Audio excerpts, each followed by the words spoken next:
안녕하세요. 나의 사랑하는 책입니다.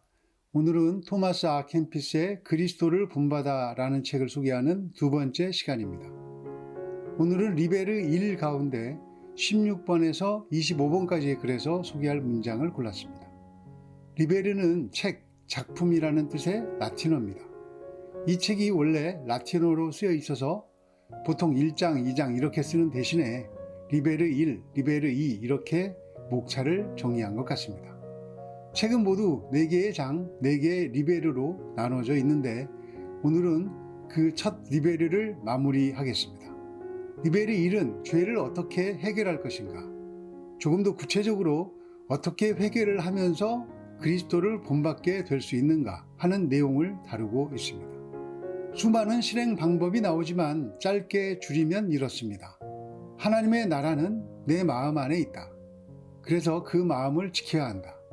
그렇다면 우리는 스스로에게 물어야 합니다. 내 마음에 하나님의 나라가 있는지, 내 마음에는 목숨을 걸고 지켜내야 할 것이 있는지. 만일 그것이 없다면 회개에 대한 이야기는 머나먼 남의 이야기처럼 들릴 것입니다. 본문의 주어 같은 문장을 읽고 저의 징그러운 회개의 이야기로 오늘은 마무리를 하겠습니다. 다른 사람의 잘못과 결점이 무엇이든 참아야 합니다. 여러분도 다른 사람에게 용서를 많이 받아야 하기 때문입니다. 여러분이 자기 자신을 여러분이 원하는 대로 하지 못할진데 어떻게 다른 사람을 여러분이 좋아하는 모습으로 만들 수 있겠습니까?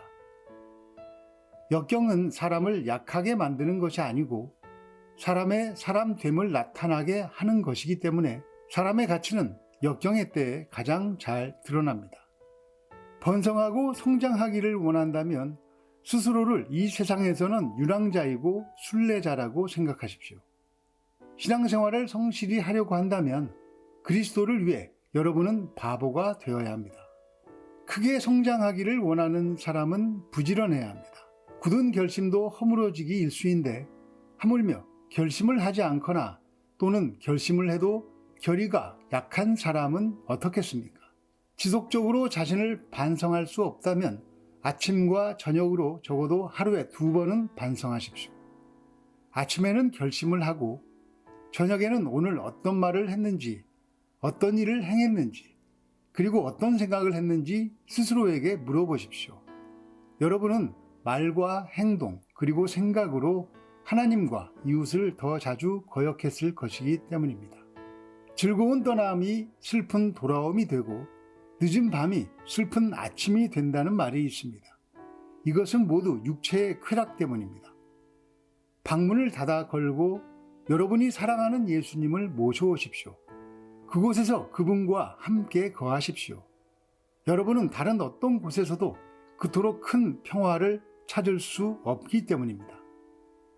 자신의 양심을 더럽히거나 양심에 거리끼는 것이면 무엇이든 거절하는 사람은 행복한 사람입니다. 노력하십시오. 습관은 습관으로 고칠 수 있습니다. 만일 여러분이 얼마나 오래 살 것인가 하는 것보다 여러분의 죽음에 관하여 더 자주 생각한다면 아마도 자신의 행실을 바로잡기 위해 더욱 열심히 노력할 것입니다. 이 세상에는 누구도 제왕이나 교황마저도 근심 걱정에서 자유로운 사람은 없습니다. 더 나은 운을 가진 사람은 누구일까요? 그 사람은 바로 하나님을 위하여 고난을 당하는 용기 있는 사람입니다. 언제나 죄악에 빠져드는 인간은 얼마나 연약합니까? 지금 죄로부터 자기 자신을 지키기로 결심하고도 1시간 후에는 마치 아무 결심을 하지 않았던 것처럼 행동합니다. 오늘 죽을 준비가 되어 있지 않으면서 내일은 어떻게 준비하겠습니까? 내일은 불확실한 날입니다. 여러분에게 내일이 있으리라고 어떻게 알 수 있습니까? 많은 사람들이 갑자기 그리고 예기치 않게 죽어갑니다. 죽고 난 후에는 누가 여러분을 기억하겠습니까? 누가 여러분을 위해 기도하겠습니까? 지금 하십시오. 사랑하는 사람들이여, 무엇이든 할 수 있는 것이면 지금 하십시오. 시간이 있을 때 여러분을 위하여 썩어 없어지지 않을 부를 모으십시오. 여러분의 구원 외에는 아무것도 생각하지 마십시오. 여러분은 이 세상에서 순례자나 나그네처럼 처신하십시오. 순례자나 나그네는 세상 일에 대하여는 관심이 없습니다. 이 세상에는 영원한 도성이 없습니다. 그러니 마음을 자유롭게 하여 하나님에게로 향하십시오. 심판날에는 부를 멸시하는 일이 이 세상 모든 보물보다 더 중히 여김을 받을 것입니다. 그날에는 화려하게 잔치를 베푼 것보다는 경건하게 기도드렸던 것에서 더 많은 위안을 발견할 것입니다. 두 가지 기쁨, 즉 이 세상에서 자신을 즐겁게 하는 일과 후일에 그리스도와 함께 왕 노릇하는 일을 동시에 할 수는 없습니다. 온 마음을 다하여 하나님을 사랑하는 사람은 죽음을 두려워하지 않을 뿐 아니라 형벌도 두려워하지 않으며 심판이나 지옥도 두려워하지 않습니다. 완전한 사랑은 하나님에게로 향한 확실한 통로를 열어주기 때문입니다. 온 마음과 입으로 우리 주 하나님을 찬양하는 것을 제외하고는 다른 할 일이 전혀 없으면 얼마나 좋겠습니까? 먹을 필요가 없으며 마시거나 잠잘 필요도 없고 항상 하나님을 찬양하고 영적 성장만을 위하여 자유롭다면 얼마나 좋겠습니까? 언제나 끝을 생각하며 잃어버린 시간은 되돌아오지 않는다는 것을 기억하십시오. 낮을 유익하게 보내고 나면 저녁은 기쁨으로 가득할 것입니다. 토마스 아 캠피스는 끊임없이 노력하라고 합니다. 그런데 이 노력이라는 것을 잘못 이해하면 나는 할 수 없고 하나님이 다 하실 수 있는데 내가 왜 노력해야 하느냐는 사탄의 논리에 속을 수 있습니다. 이 고전이 말하는 노력은 어떤 노력입니까? 자아를 부인하려고 노력하는 것이고 하나님을 사랑하려고 노력하는 것인데 그것은 하나로 이루어집니다.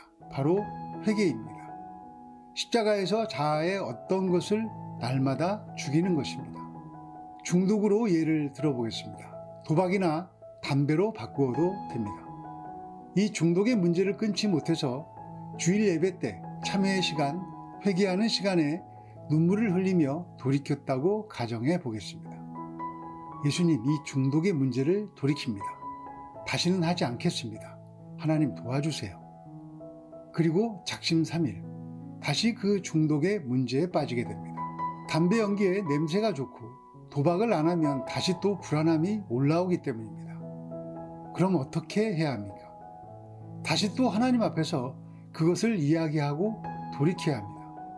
예수님, 제가 또 그랬습니다. 어떻게 합니까? 예수님, 그것만 봐주면 안 되겠죠? 마음에 걸리는 거 보니까 안 되는 것이군요. 예수님 도와주세요. 여러분, 만일 이런 기도가 1년, 2년, 3년 매 예배 때마다 반복된다고 가정해 보십시오. 그렇게 기도하는 내가 자신이 징그러울 것입니다. 그 중독의 죄가 지긋지긋할 것이고 그것을 반복해서 하나님 앞에서 용서함 받고 다시 죄 짓고 하는 내가 정말 싫어질 것입니다. 죄가 징그럽고 내가 징그러워집니다. 그리고 어느 날 깨닫습니다. 나는 정말 구제불능의 인간이구나. 나는 정말 어쩔 수 없는 죄의 공장이 맞구나. 그런데 놀라운 일은 그때 일어납니다. 그 절망의 순간에 주님이 손을 내밀어 주십니다. 이제 내가 할 수 없다는 것을 배웠구나. 이제 내가 하는 것을 보거라. 어떤 일이 일어날까요? 담배 연기가 혐오스러워집니다. 그 전에 나의 힘으로 담배를 끊으려고 했을 때는 담배 연기가 여전히 향기로웠습니다. 도박을 하지 않아도 아무렇지도 않게 됩니다. 도박을 하지 않아도 불안한 증세가 없어집니다. 재미도 없어집니다. 그래서 은혜인 것입니다. 내가 끊은 것이 아니라 끊어진 것입니다. 나를 바꾸신 주님의 손길이 선명해집니다. 그렇게 주님의 은혜로 중독의 문제를 끊었다면 중독에 빠져 있는 다른 사람을 봤을 때 정죄하거나 비판하기 어려워집니다. 반대로 아주 쉽게 중독의 문제를 끊었다면, 그것도 나의 굳은 결심으로 끊었다면 중독의 문제에 호우적대는 다른 사람을 볼 때마다 손가락질하거나 은연중에 무시할 수 있습니다.